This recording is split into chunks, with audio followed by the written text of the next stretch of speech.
Hai, selamat pagi anak-anak. Jumpa lagi dengan Ibu Guru Siska di hari ini.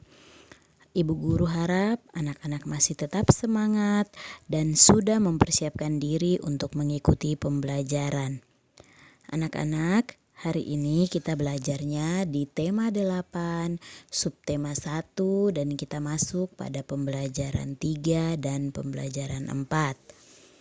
Nah, Ibu Guru akan menyampaikan tujuan pembelajaran kita di hari ini, yaitu yang pertama, anak-anak dapat mengoreksi teks yang menggunakan huruf kapital pada kata Tuhan.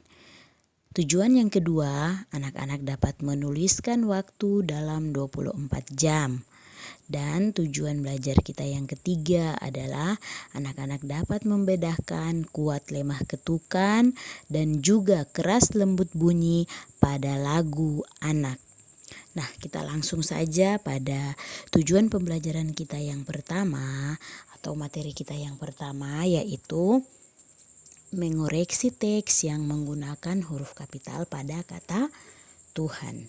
Nah, anak-anak, di sini kita akan mengoreksi. Ada sebuah teks yang nanti Ibu Guru tampilkan di sini untuk kita koreksi bersama-sama. Ya, kita koreksi di situ. Maksudnya di dalam teks itu ada kata-kata yang harus kita koreksi menggunakan huruf kapital yang benar. Ada kata-kata yang belum menggunakan huruf kapital dengan benar. Di situ kita akan mengoreksinya. Nah, sekarang anak-anak perhatikan bacaan yang Ibu Guru tampilkan ini. Bacaan ini ada di buku tema 8 halaman 11. Di sini bacaan tentang aturan keselamatan makan. Aturan keselamatan makan. Nah, silahkan anak-anak perhatikan, simak dengan baik. Ibu Guru akan membacakannya dan anak-anak mengikutinya ya. Aturan keselamatan makan. Ayu selalu menaati aturan keselamatan makan. Ayu mencuci tangan sebelum dan sesudah makan. Berdoa kepada Tuhan sebelum dan sesudah makan. Selain itu, tidak bicara saat makan untuk mencegah tersedak. Demikian bacaan singkat kita di hari ini yang akan kita koreksi bersama-sama. Anak-anak bisa perhatikan di dalam bacaan ini terdapat kata Tuhan. Kata Tuhan terletak pada baris ketiga dari bacaan ini. Anak-anak bisa lihat baris ketiga pada bacaan ini, di situ ada kata Tuhan. Baris ketiga ini kalimat yang ada pada baris ketiga bunyinya berdoa kepada Tuhan sebelum dan sesudah makan. Di situ anak-anak perhatikan kata Tuhan. Kata Tuhan dalam bacaan menggunakan huruf kecil, bukan huruf kapital ya, masih menggunakan huruf kecil. Penulisannya masih salah, belum tepat. Penulisan kata Tuhan masih salah, belum tepat. Dan seharusnya kata Tuhan meskipun di tengah-tengah kalimat kita tetap menggunakan huruf kapital atau huruf besar. Karena kata Tuhan harus menggunakan huruf kapital. Pengaturan huruf kapital itu ada pada kata Tuhan dan kata-kata yang lainnya selain di awal kalimat. Ya, jadi perbaikan penulisan kata yang benar adalah berdoa kepada Tuhan, T-nya harus huruf besar ya. Kalau misalnya anak-anak bertanya, Ibu Guru kenapa di tengah-tengah kalimat kok harus huruf kapital? Iya, karena kata Tuhan kita harus menggunakan huruf kapital. Beda ya dengan kata-kata yang lainnya. Kalau kata Tuhan atau nama orang di tengah-tengah kalimat kita tetap menggunakan huruf kapital. Ingat itu ya, anak-anak harus ingat. Jadi di awal kalimat seperti pada bacaan ini, di awal kalimat kan ada huruf A, kemudian baris kedua lagi ada huruf A, baris ketiga ada huruf B, dan baris ketiga ada huruf S. Di situ semua menggunakan huruf kapital. Kenapa? Karena mereka ada di awal kalimat, dan kata-kata yang lain yang di tengah-tengah kalimat itu tidak menggunakan huruf kapital. Kecuali kata Tuhan atau kecuali mungkin ada nama orang di situ baru kita pakai huruf kapital. Bisa dimengerti ya anak-anak. Kemudian anak-anak perhatikan lagi. Dalam setiap bacaan diakhiri dengan tanda titik. Dari setiap kalimat dalam bacaan ini, setiap kalimatnya itu diakhiri dengan tanda titik. Jadi anak-anak jangan lupa pada saat menuliskan sebuah kalimat itu anak-anak harus mengakhirinya dengan tanda titik. Jangan lupa ya. Harus menggunakan huruf kapital yang tepat dan penggunaan tanda titik yang tepat dalam menulis kalimat. Nah, itu saja materi kita untuk hari ini tentang mengoreksi teks menggunakan huruf kapital pada kata Tuhan. Nanti anak-anak bisa baca sendiri kembali di dalam bukunya anak-anak masing-masing, ada bacaan-bacaan yang perlu anak-anak perbaiki di situ, perbaiki dengan menggunakan huruf kapital dan tanda titik yang benar. Nah, sekarang kita akan melanjutkan ke materi kita yang berikutnya, yaitu menuliskan waktu dalam 24 jam. Nah, menuliskan waktu dalam 24 jam. Di sini anak-anak bisa melihatnya bersama-sama pada bukunya anak-anak ya, di pembelajaran 3, pembelajaran 4 itu ada. Nanti anak-anak lihat. Nah, sekarang anak-anak perhatikan pada contoh berikut, contoh jam yang sudah Ibu Guru tampilkan ini di situ. Pada jam ini terdapat angka 1 sampai angka 12. Iya, pada jam ini terdapat angka 1 sampai angka 12. Ketiga jarum jam ini akan berputar mengelilingi angka-angka tersebut. Sepanjang satu hari jarum ini akan berputar, sepanjang hari, bukan satu hari saja, sepanjang hari jarum jam ini dia tetap berputar mengelilingi angka-angka yang ada di dalam jam ini. Jarum pendek berputar dalam satu hari, dia berputar penuh selama 2 kali. Jadi selama 2 kali itu dalam sehari semalam, satu hari satu malam itu ada 24 jam. Kok Ibu Guru kenapa di situ hanya sampai 12? Terus di sini dibilang sehari semalam ada 24 jam. Nah, perhatikan baik-baik. Contoh. Di sini jam yang Ibu Guru tampilkan ini, anak-anak perhatikan baik-baik. Jadi perhitungan waktu pada saat kita mau menghitung waktu itu dimulai dari pukul 00.00 atau jam 12 tengah malam. Itu dimulai dari situ. Jadi mulai dari jam 12 tengah malam itu jarumnya berputar ke angka 1, itu berarti pukul 1. Jam 1. Selanjutnya sampai dia berputar dari jam 1 ke jam 2, jam 3, jam 4, jam 5, jam 6 pagi. Lanjut ke jam 7, jam 8, jam 9, jam 10, ke jam 11 sampai pada jam 12 siang. Sampai pada jam 12 siang di sini akan ada perubahan. Perubahannya di mana? Ketika jarum jam dia mulai berputar dari angka 12 ke angka 1 di siang hari, itu dia berubah. Dari jam 1 siang itu tidak dibilang lagi jam 1, tetapi dia berubah dan bisa anak-anak tuliskan di situ pukul 13.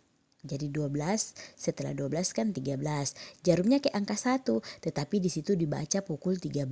Ditulis 13.13.00 seperti itu. Setelah jarumnya di angka 1 dan terus ke angka 2, dia berkelanjutan terus. Ke angka 1 13, jarumnya kalau sudah sampai di angka 2 berarti 14. Dan seterusnya ke angka 3 15, ke angka 4 16, ke angka 5 17, ke angka 6 18, begitu sampai ke jam 12. Sampai ke angka 12 itu berarti pukul 24. Tengah malam ya, 24 tengah malam. Jadi dia berputar itu, dia berubah itu di siang hari jam 12 ke jam 1. Jam 1 siang itu biasa disebut pukul 13. Pukul 13 dan seterusnya sampai ke jam 12 berarti pukul 24.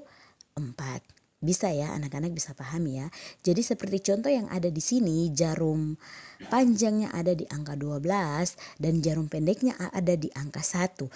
Berarti itu jam 1 siang, berarti menunjukkan pukul 13.00 atau bisa ditulis dengan 13.00. Kemudian contoh yang berikutnya, perhatikan jam yang berikutnya ini jarum panjangnya di angka 12 dan jarum pendeknya di angka 8. Itu waktu menunjukkan pukul 8 malam.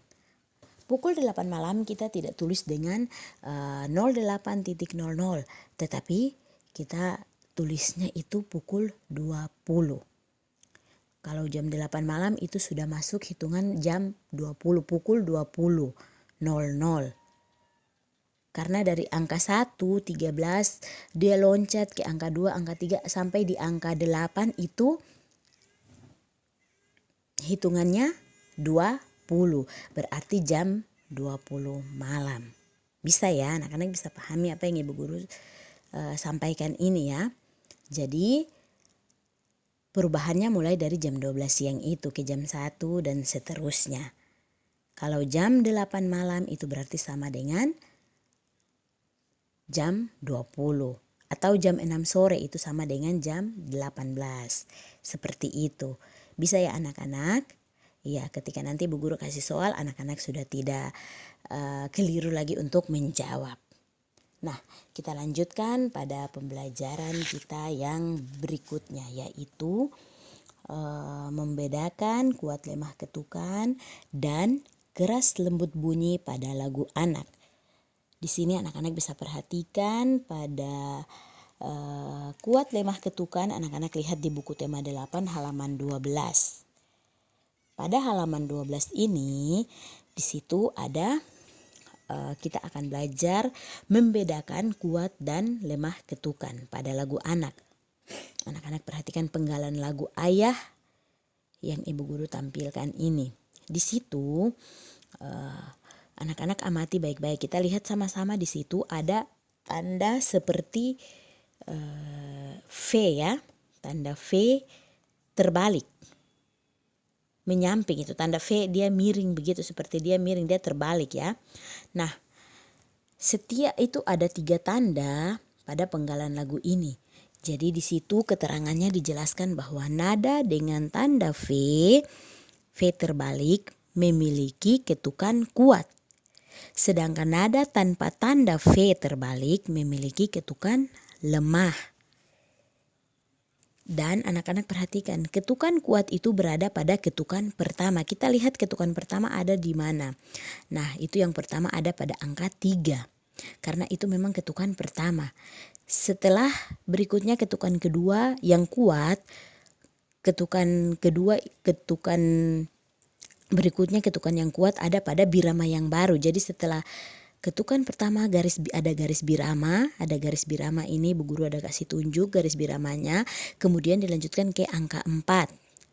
Angka 4 ini menunjukkan ketukan pertama, jadi dia kuat, makanya dikasih tanda V terbalik. Kenapa dia menjadi ketukan pertama? Karena dia ada pada birama yang baru. Dan angka 4 ini menjadi ketukan yang pertama, makanya ketukan kuat. Setelah itu lanjutkan lagi ke ada garis birama. Dan ketukan yang terakhir, ketukan kuat yang terakhir ada pada birama yang ketiga. Jatuh pada ketukan pertama yaitu di angka 1. Setiap birama diawali dengan ketukan kuat dan ketukan lemah. Ketukan kuat itu ketukan yang pertama, kemudian ketukan lemah itu berada pada ketukan kedua dan ketiga. Jadi kuat lemah ketukan ini diulang secara teratur. Setiap garis birama itu masuk pada ketukan pertama dan ketukan-ketukan berikutnya. Jadi tanda V terbalik ini dia itu menunjukkan ketukan kuat dan itu pada ketukan pertama dan harus kuat. Beda dengan ketukan yang kedua dan ketiga itu lemah karena tidak memiliki tanda V. Bisa ya? Dari contoh ini semoga anak-anak bisa membedakan ketukan kuat dan ketukan lemah pada lagu. Kemudian yang berikutnya anak-anak bisa buka dan lihat pada halaman 16 yaitu tentang membedakan keras lembut bunyi. Keras lembut bunyi pada lagu anak. Di sini masih tetap anak-anak perhatikan masih tetap penggalan lagu ayah. Penggalan lagu ayah di situ anak-anak bisa lihat ibu guru tampilkan di sini. Penggalan lagu itu di situ anak-anak lihat ada huruf P dan ada huruf F. Ibu guru yakin anak-anak sudah tahu kalau huruf P itu maksudnya apa, huruf F itu maksudnya apa. Huruf P berarti itu disebut piano atau lembut. Jadi nadanya itu, lagunya itu dinyanyikan dengan lembut. Sementara huruf F itu disebut forte atau keras. Jadi nadanya itu dinyanyikan dengan keras. Makanya di situ dijelaskan dalam buku halaman 17, di situ dijelaskan bahwa tanda F disebut forte atau keras. Jadi nada yang dinyanyikan dengan keras itu mulai dari nada sol angka 5 itu sampai pada nada si atau nada si atau angka 7 itu dinyanyikan dengan keras. Di situ bisa anak-anak perhatikan sama-sama. Kemudian untuk tanda P disebut piano atau lembut. Di situ dimulai dari nada re sampai nada mi. Ada di mana? Coba anak-anak lihat ya. Mulai dari nada re sampai nada mi. Di situ dinyanyikan dengan lembut pada keterangan di halaman 17. Nah, anak-anak, semoga apa yang sudah ibu guru sampaikan di hari ini dapat bermanfaat bagi anak-anak sekalian, dan anak-anak bisa mencoba melakukannya di rumah, belajar, mencoba segala sesuatu yang sudah dipelajari, sudah disampaikan. Anak-anak tidak dengar begitu saja, tetapi anak-anak mau mencoba untuk melakukannya setiap pembelajaran, setiap materi demi materi yang sudah ibu guru sampaikan. Tetap semangat, tetap menjaga protokol kesehatan dengan mencuci tangan, menjaga jarak dan memakai masker ketika bepergian. Oke, mungkin sampai di sini saja pembelajaran kita di hari ini. Selamat belajar, sukses selalu buat anak-anak dan terima kasih.